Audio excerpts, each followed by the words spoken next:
If you ring 634495, this is what you'll hear. Thank you for calling Lingard Hospital. It was set up by This Lingard recorded Private government will Hospital introduce this a week. tax levy Acting of 1% Executive on your Director of income to Lingard, finance Mr the Terry scheme. Fulton, says the tape outlines Single people benefits who earn less Medicare than will bring, 120 as well as have pointing your own out its room in a public limitations. hospital or The tape accommodation itself in a is private providing hospital. information which is factual in nature.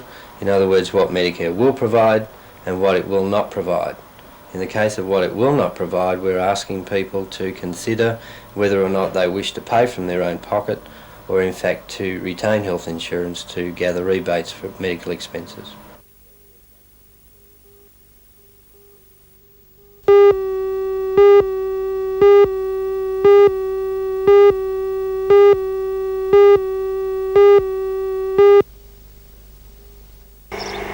When the Mercy Nursing Home is completed in March of next year, it will take considerable pressure off the nursing resources of Singleton Hospital by providing 27 new beds.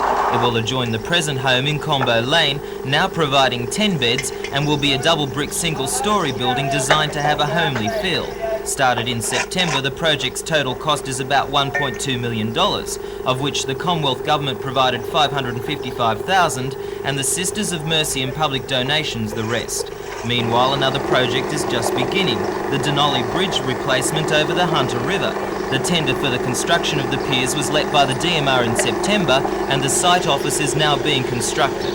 That stage is scheduled for completion at the end of March. Total cost of the two-lane 260-metre-long bridge will now be about $6 million as part of the Bicentennial Road scheme. The old timber bridge, frequently criticised by Singleton residents as dangerous, is having running repairs and will be used by local traffic.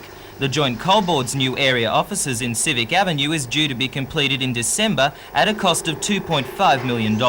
Begun in January, it replaces the old offices in John Street and will provide leasable office space and underground car parking.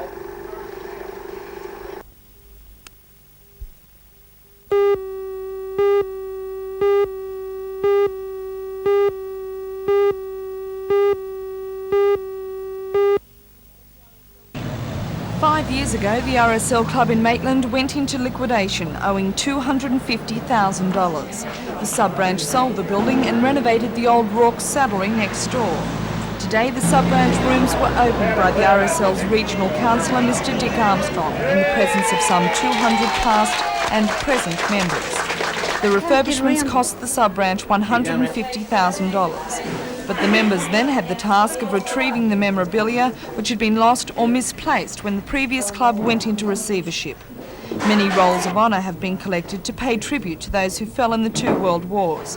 But there are also some precious possessions that have been brought back from the battle zones, like this drawing of a woman done in coal from a stove and mosquito repellent on the back of a tent flap.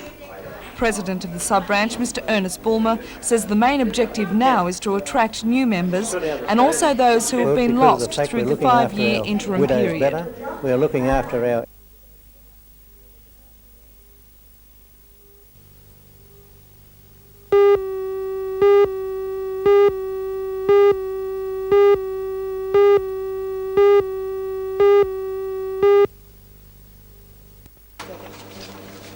A director of radiotherapy, his secretary, a chief physicist, an assistant physicist and a biomedical engineer will start up the New Med's radiotherapy unit in Newcastle. There were fears that when Sydney's radiotherapy unit closed, those people would be lost to other hospitals while New Med 2 was being completed. That won't be until 1985, but the health department has assured the Marker Hospital that 5 trained personnel will be on hand. It's a start, according to the hospital's chief executive, Mr Ralph Watson. This is the first occasion that we've had a transfer of money to actually set the oncology service and the radiotherapy service operating. And it shows a recognition by the Department of Health that additional funds are required for the radiotherapy service. And it will, in time, we hope, lead to the allocation of further funds in the next 18 months when the service is fully operational.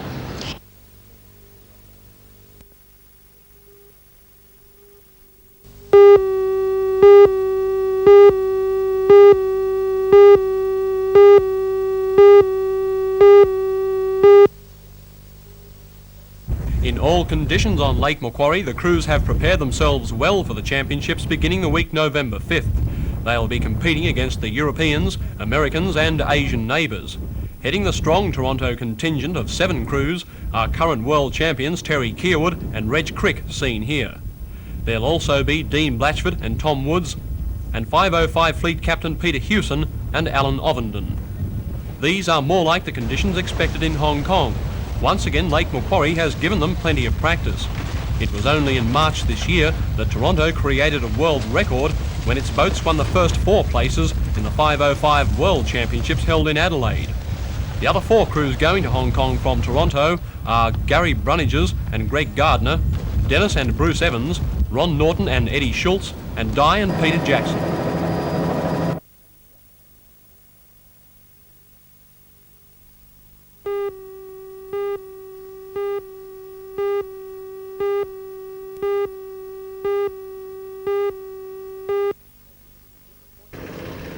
It was a little disappointing for the host Central Coast Aero Club that about 40 pilots were grounded in Sydney and unable to make it.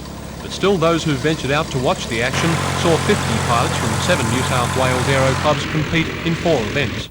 They were forced landing, take-off and landing without instrumentation, spot landing and flower bombing. They were competing for the Homestead Motels Trophy, currently held by the Griffith Club. Final results are still being worked out, although Griffith are favoured to retain the trophy, with the strongest competition coming from the Royal Newcastle and Central Coast clubs.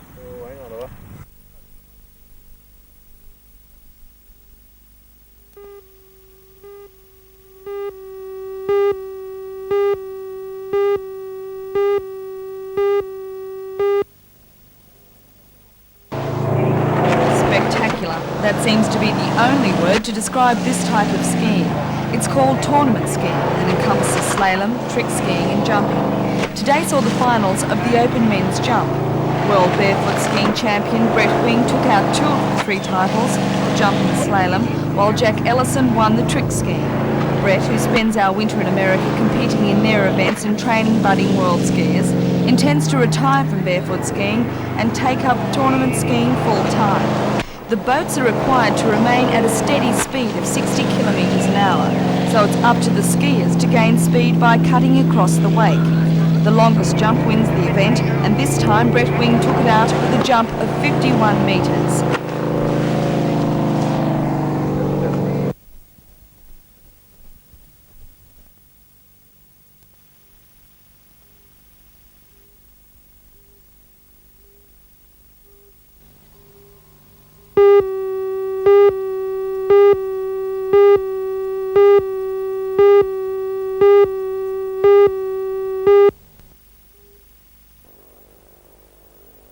The Life in the Sea exhibition illustrates the bewildering variety of plants and animals that have adapted to live in the various marine environments.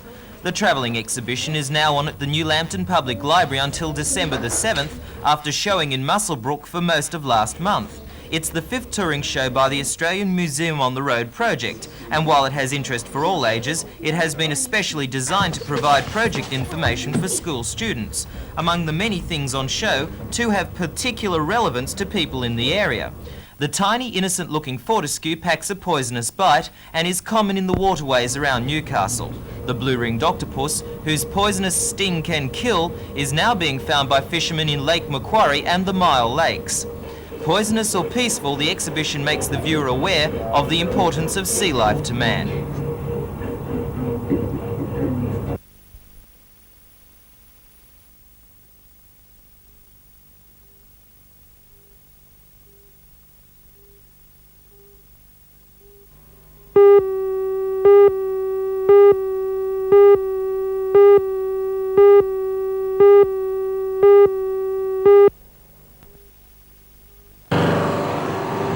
The accident happened at about 6:30 last night in wet, slippery conditions. Police say the cement tanker, which was not loaded at the time, swerved to avoid a car while travelling up the southbound lane of Northcote Drive. The vehicle jackknifed, coming to rest against the Armco railing. The driver, however, was not hurt. Police and rescue squad vehicles were quickly on hand to divert traffic, and the lane was closed between Park Avenue and the Pacific Highway. It was 9:15 before the tanker was removed and the lane reopened.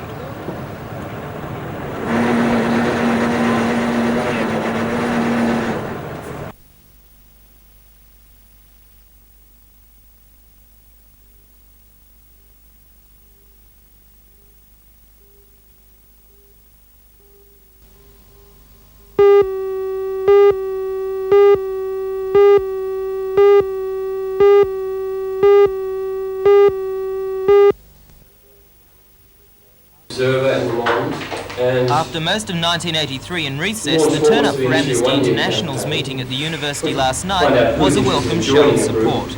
According to the organisation's New South Wales Executive Secretary, David Begg, most voluntary organisations do have fluctuations in support. The Australian membership of Amnesty International has doubled in the last 3 years, and worldwide the organisation now has 500,000 members. Mr Begg outlined Amnesty International's aims.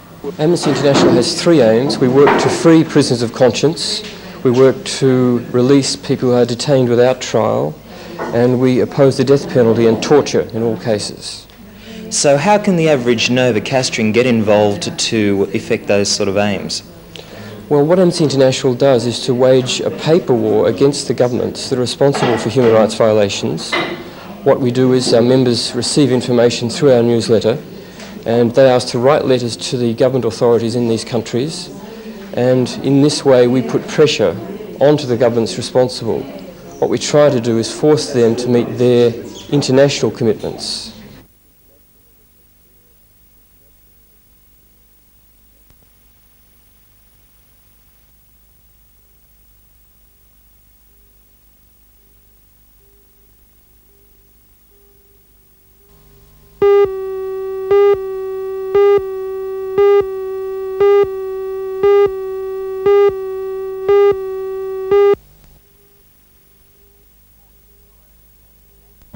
Mill owners met at the annual general meeting of the Stroud-Bulahdelah branch of the Forest Products Association and considered the issue. The Chichester West State Forest will be closed to logging if it becomes part of an extended Barrington Tops National Park. That extension has been under consideration by the state government for more than 12 months. Well, the closure of that forest means that the industry will be denied access to about 300,000 cubic metres of log. Now that means that the mills in the area operating off that forest will lose about 15 years of their life. So will some mills close? Well, it'll depend on what negotiations go on in the industry in the area. Some mills may close indeed. If the government instructs the Commission to maintain quotas, then in 10 years' time all those mills will close, and they're the mills in Gloucester, Dungog, Stroud and East Maitland. The meeting decided that representations to prevent the closure will be made to several local members, the State Minister for Forests, Mr Whelan, and the Premier, Mr Rann. If that does not succeed, they warn that they will resort to more active protests.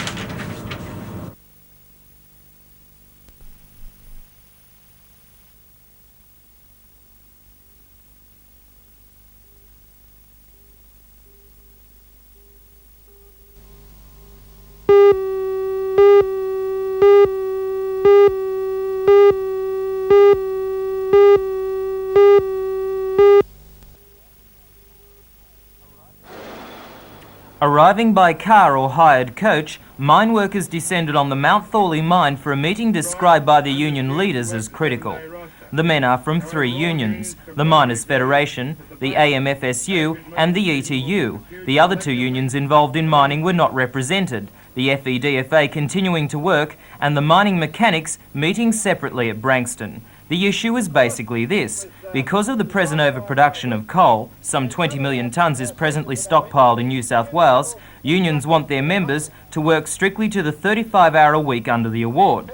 The meeting was told that this was necessary to safeguard jobs in a year that was going to get tougher.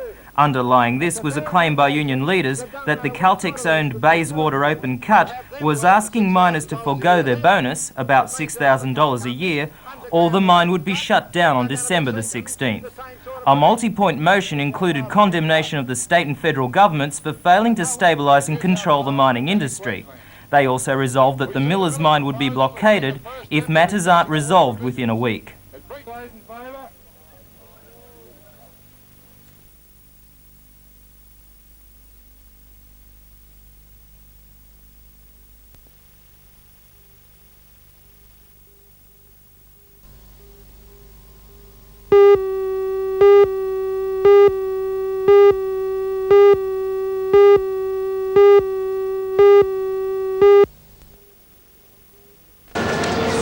In his report on retail trading in New South Wales, Mr Justice Mackin suggests trading all day Saturday and one extra night a week. Newcastle is to get weekend trading on 3 Saturday afternoons before Christmas, and shop owners will be keeping a close eye on the public's response. Shops will be open on the 3rd, 10th and 17th of December until 5 p.m. But although shops can legally trade, they are not bound to open their doors. In fact, there is some reluctance by Newcastle shop owners and their employees alike to increase trading hours. The retailer will be able to work out what times of Saturday people like to shop, because I anticipate that not all shops will want to stay open till 4 o'clock on Saturday afternoon. What they'll tend to do, perhaps a lot of them will open up till 1 o'clock or 1:30. Some may stay open till 3. I think we're entering into a completely new era of shopping arrangements. As to the extra night a week, it appears that in Newcastle it will most probably be Friday night. But Justice Mackin's report covers more than just trading hours. It also suggests some major changes to working conditions for employees, as Roy Lawrence explains. We should have a 35-hour week, for example, on 35 hours pay, incidentally, but nevertheless a 35-hour week with a 7-hour day, and cutting down casuals to the minimum, as well as, of course, a fairly well-known one of trying to cut out junior casuals altogether.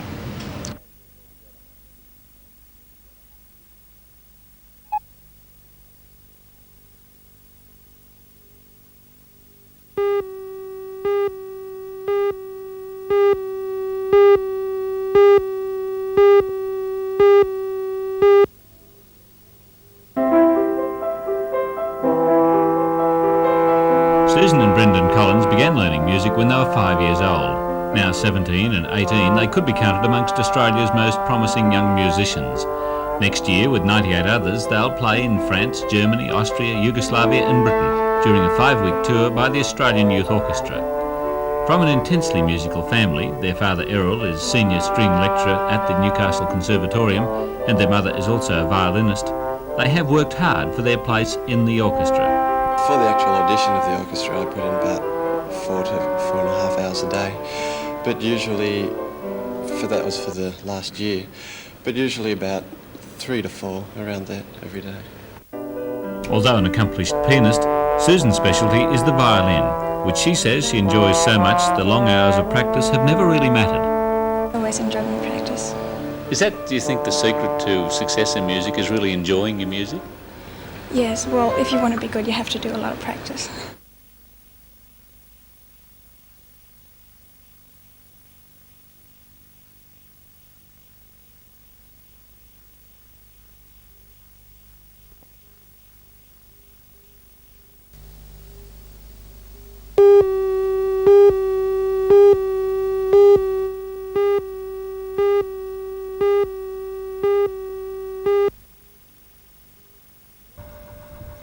Earlier this year, 2 Sydney companies started paying growers less than the set price for chickens. 10 days ago, another company, Inghams, announced the same intentions and issued notices sacking some growers. Spokesman to the Chicken Growers Association, Mr John Wilkinson, was among a number of Newcastle growers who joined picket lines in Sydney last night. The growers say the companies are breaking an agreement by cutting their prices. Local growers are also worried that if one producer cuts costs, others, such as Steggles, will have to follow suit, and it could mean jobs. I've been called into Steggles, myself as a delegate, along with all others, and they quite categorically announced that they would have to compete with Inghams. They would definitely have to drop the price which has been offered by Inghams. And if that happens, what's going to happen to the growers? Well, along with the price drop, which we just cannot afford, we're at an all-time low at the present time, there will probably be sackings to follow on. At this stage, Steggles says it has no intention of sacking growers, but the company has stressed that it may have to take some sort of action to remain competitive. Late today, chicken growers called off further action to allow negotiations to continue.